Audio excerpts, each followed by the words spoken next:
everyone! Again, welcome na naman dito sa aking YouTube channel at bagong-bago na pautangan online na naman. Ang i-share ko sa inyo itong MyRate or MyRate Loan Peso Cash Loan App. Bahala na kayo kung paano nyo i-pronounce niyan, di ba? Kasi yung arte-arte ng pangalan, hindi naman ata okay na utangan, di ba? Siyempre, pag loan app or loan shark, di ba?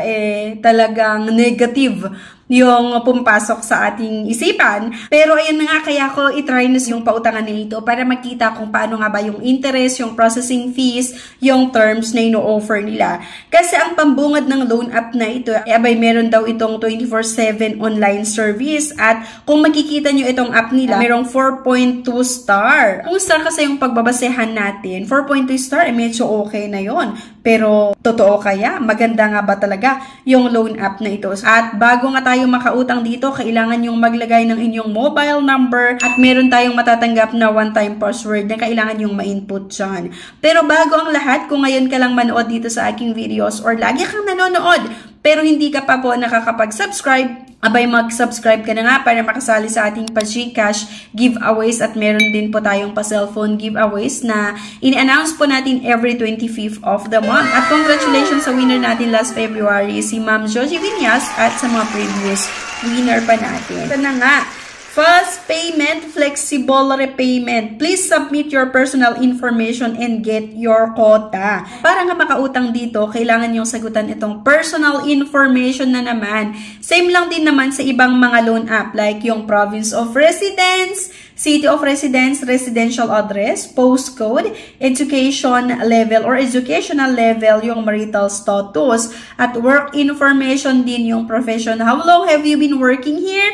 At monthly salary or income. So dito mga beshes, makikita nyo itong profession, may nakalagay na staff, entrepreneur, self-employed, student, retire, or unemployed. So I think pwedeng sumubok dito na umutang yung mga student and unemployed. Emergency contact, kailangan nyo din ilagay dyan at dito nga dapat maglagay tayo ng ating email address. At credit standing agad-agad, is it overdue in the past month? Maximum overdue days in the past month, total borrowing in the past month, at yung the number of loans in the past months. Puro no loan yung sagot ko dito mga besh. At ID information agad-agad na kung saan kailangan yung mag-upload ng isang valid government ID nga. At ito nga daw yung mga ID na tinatanggap ng loan app na ito. Yung UMID, National ID, SSS, TIN, passport, driving license, yung postal ID. Pagkatapos ng ID information, meron din po itong face identification. Pagkatapos mong sagutan itong kung ano-anong mga hinahanap nila na infos, mag-aantay ka na lang ng ilang minuto nga para i-process ng pautangan na ito ang inyong loan application. A few moments later. So after ilang minuto mga beshies, abay nakakaloka nga yung loan app na ito. So na-aprobahan yung loan application ko mga beshies ng 800 pesos daw.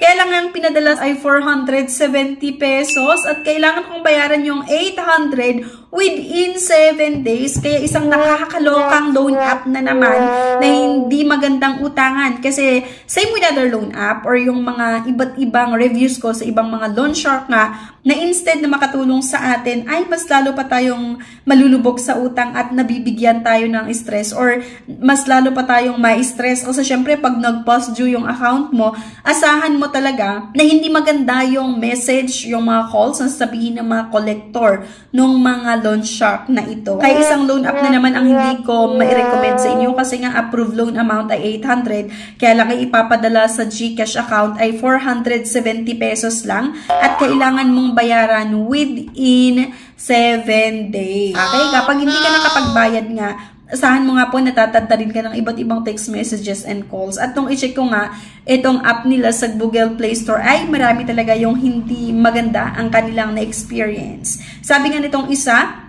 don't download this app. They are so rude and very high interest and processing fees. At meron pang isa, scam app. Scam po tong app na to. Wag na kayong mag-download. Ang laki ng bawas sa loan mong 1,495 lang na receive mo or 495 lang receive mo. Tapos di pa due date, tad-tad ka na ng treats sa text. Tad-tad ka na ng treats sa text. And meron pa, scam. Burahin nyo na tong app na to, nang haharas sila dito. At kung ano-ano pagbabanta ang sinasabi, dapat i-report. Marami talaga yung hindi masaya or hindi nagustuhan yung pautangan na ito. Mataas yung interest, yung processing fees, at kung ano-ano nga yung matatanggap na text messages and call once na nag-pause due ang ating loan application. So, please lang, mag-isip-isip muna kayo bago nyo i-download yung loan app na ito. And by the way pala, na-access ko ito or na-download ko sa App Store at hindi ko pa siya actually ma-search sa Google Play Store. Sa mga nagbabalak na umutang sa mga bagong-bagong mga pautangan online, please lang, i-check nyo muna yung iba't ibang reviews ng mga sumubok ng kanilang loan app bago nyo subukan. Sana may nakuha kayo na idea sa video na ito at ano sa tingin nyo? Okay ba itong pautangan na ito or hindi, or itong loan app na ito? Kasi nga kung ako yung tatanungin nyo, abay, hindi talaga siya maganda na utangan. So anyway, thank you for watching mga beshies. Please don't forget to click the subscribe button. Sana i-like nyo din yung ating video at huwag nyo kalimutan na i-share. Thank you guys at see you on my next video. Bye-bye!